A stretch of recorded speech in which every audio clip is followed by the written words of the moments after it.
personne ne puisse jamais nous couper l'accès à notre propre argent. Bon, alors, allons-y. Entrons dans le vif du sujet. Pour bien comprendre cette révolution, il faut commencer par une définition claire. Concrètement, une crypto-monnaie, c'est de l'argent qui est 100% numérique. Le petit mot crypto au début, ça vient de cryptographie. En gros, c'est l'art de sécuriser des informations avec des codes ultra complexes. Et c'est justement cette technologie qui verrouille chaque transaction et qui rend le système quasiment impossible à pirater. La grosse différence avec l'argent qu'on connaît, c'est le contrôle. L'euro, le dollar, tout ça c'est contrôlé par des banques et des gouvernements. Ils peuvent décider d'en imprimer plus quand ils veulent, la fameuse planche à billets, ce qui peut faire perdre de la valeur à nos économies. La crypto, c'est l'opposé. Elle est décentralisée. Ça veut dire que personne ne la possède. Et sa création est limitée et prévue à l'avance. C'est inscrit dans son code. D'accord, mais si personne ne la contrôle et qu'elle n'est adossée à rien de physique, d'où est-ce que sa valeur peut bien venir? La réponse tient dans un concept qu'on connaît tous très, très bien. La rareté. Prenons l'exemple le plus connu, le Bitcoin. Il y a une règle gravée dans le marbre de son code, il n'y aura jamais plus de 21 millions d'unités. Jamais!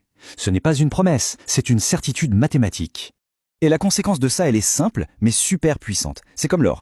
L'or est précieux parce qu'il y a une quantité limitée sur Terre. Eh bien, le Bitcoin, c'est pareil, mais dans le monde numérique. Sa valeur vient de cette rareté qui est programmée absolue. C'est pour ça qu'on entend souvent ce surnom, l'or numérique. Mais la rareté, ça ne fait pas tout. Sa valeur repose aussi sur la confiance et l'adoption par le plus grand nombre. Des millions de personnes partout sur la planète s'accordent à dire que ça a de la valeur et donc l'utilisent. C'est la force du réseau. Ok, la technologie est fascinante, mais au-delà de ça, qu'est-ce que ça change concrètement dans nos vies? En quoi est-ce si révolutionnaire?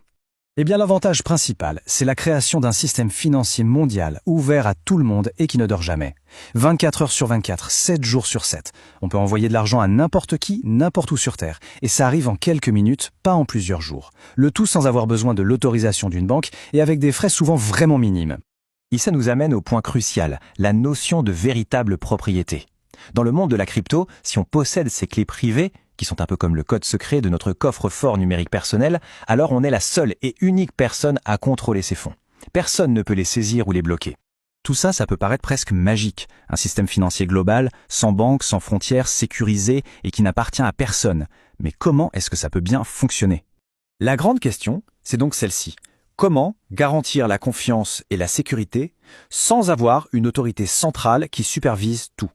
La réponse, c'est une vraie prouesse technologique. Et cette réponse, elle tient en un seul mot, la blockchain. C'est elle, le moteur secret qui fait tourner toute la machine, une invention que beaucoup comparent à l'arrivée d'Internet. Pour découvrir comment ces technologies rendent tout cela possible, abonnez-vous pour ne pas manquer la suite de cette exploration.